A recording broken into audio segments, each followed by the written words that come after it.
I promise, if you make this, it'll be one of the top 10 things you've ever made in your life. Hey, it's Scott. Welcome to my channel, Sam Marcus Makes. Today we will be taking bacon. We're gonna make some jelly out of it. Turn that sweet, smoky taste of bacon and make it into a spreadable thing that you can put on toast. I'm gonna probably put mine on a burger for this evening, but we're gonna make the jam. The first thing we're going to do is we need to chop up the bacon. As far as bacon, I would go a thicker bacon.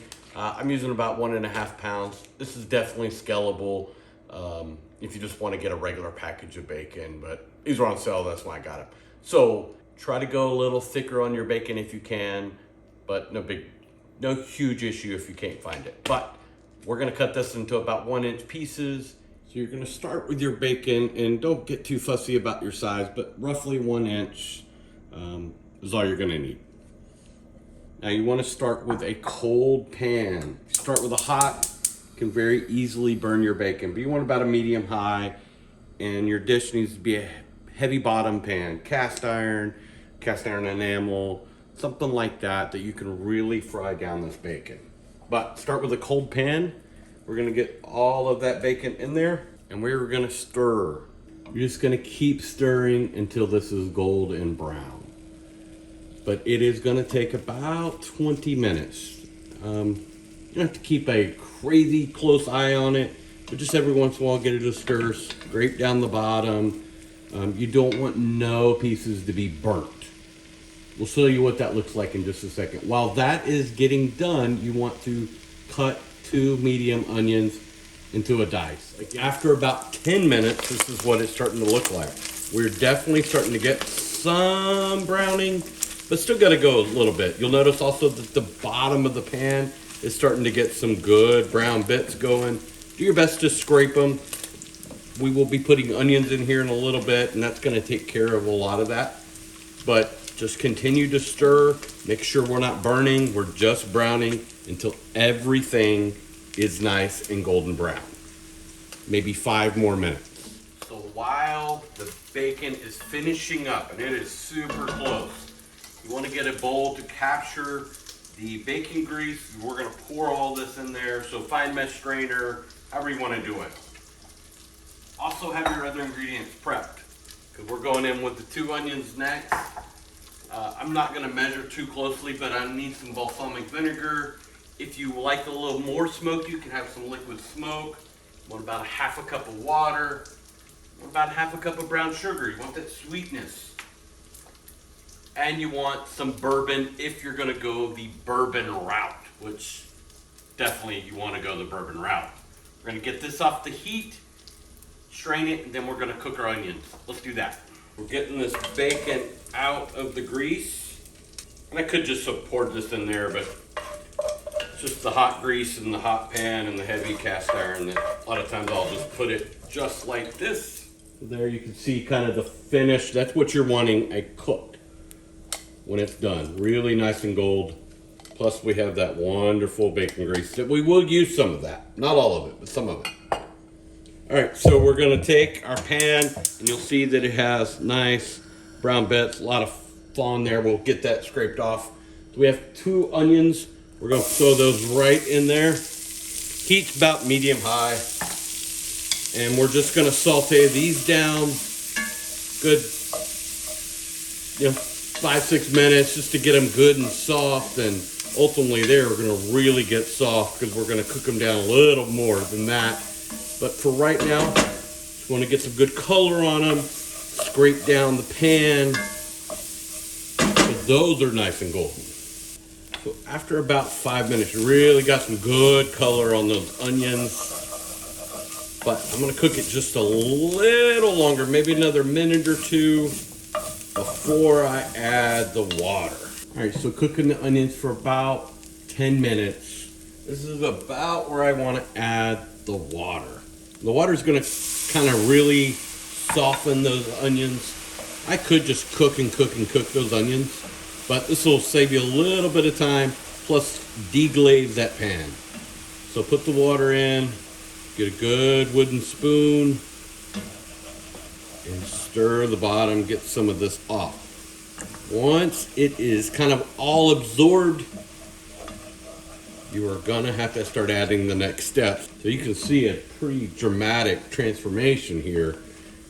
It is really darkened the onions just by adding that water, but that's just really getting after the bottom of that pan, getting all those brown bits, and I'm gonna go after the sides.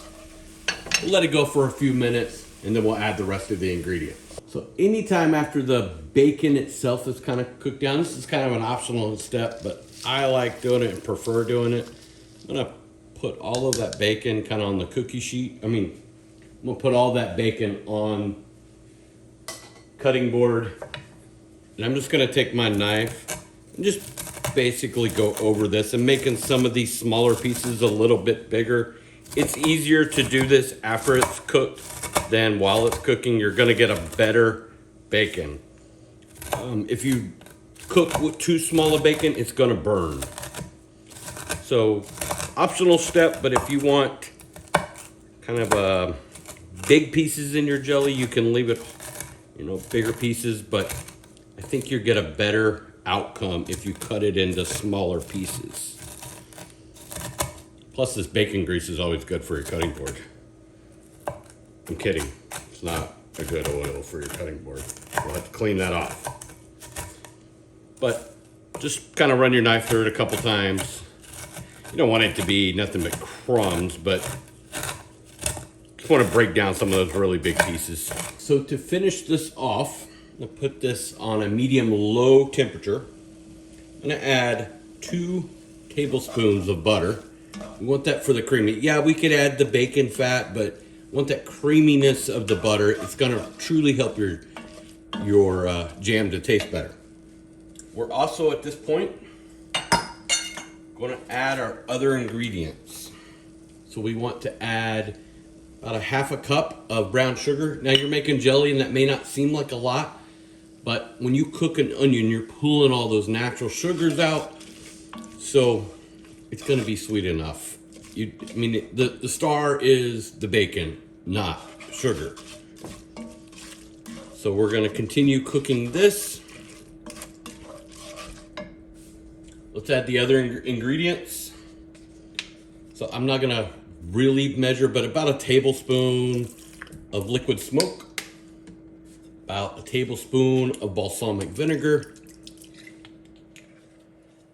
and honestly as much as you want on the whiskey. Only thing I'll tell you, if you're gonna use the whiskey, it's good whiskey. Using Bullet. And you just want to kind of stir this up. It's kind of making your syrup. Oh, this house is smelling good. Want to add the bacon back in. And you just are going to stir and bring this to a slow simmer. It is really going to start thickening up. Oh man, that looks good. And taste and smells so wonderful. So this is a finished product. We're going to turn this off. We're going to stir it just as it kind of cools down. But we want to get it out of this pot. This is not, to me, this is better at room temperature. You want some of the fat to solidify just a little bit. The sugars to kind of harden. It's good, hot, don't get me wrong. But I think it's better at room temperature. Not cold, but room temperature. So we're gonna get it out of this pot, put it in a dish, let it get to room temperature before we try it, and you'll get to see that finished product. So I toasted up a wonderful little English muffin, actually griddled it, and I'm just gonna take a good spoonful and spread this out on my muffin. Let's try it. I think it's probably best to spoon it. So you could definitely spoon it. Now I've done it with some English muffin. Just griddled up an English muffin. That's the way I like it best. It also is a wonderful burger topping. That's actually why I made it today. Gonna cook up some burgers, use this as one of my toppings. But let's try it just on a regular English muffin. This gets better every time I make it. It is so good. It is not super duper sweet. You can taste that vinegar. You can also taste a little smoke of the liquid smoke. It's so spot on, so enjoyable, and really good on a lot of things. I can't wait to eat all of this. Now, as far as storing it, you definitely want to put it in an airtight container, put it in the refrigerator. It'll last for a couple weeks. It ain't gonna last that long because you're gonna want to eat it. Now, it is best at room temperature. It is such a good, it's so good. I love it, love it, love it, love it. Oh, well, I hope you enjoyed this video. Please always remember, beans don't go in chili.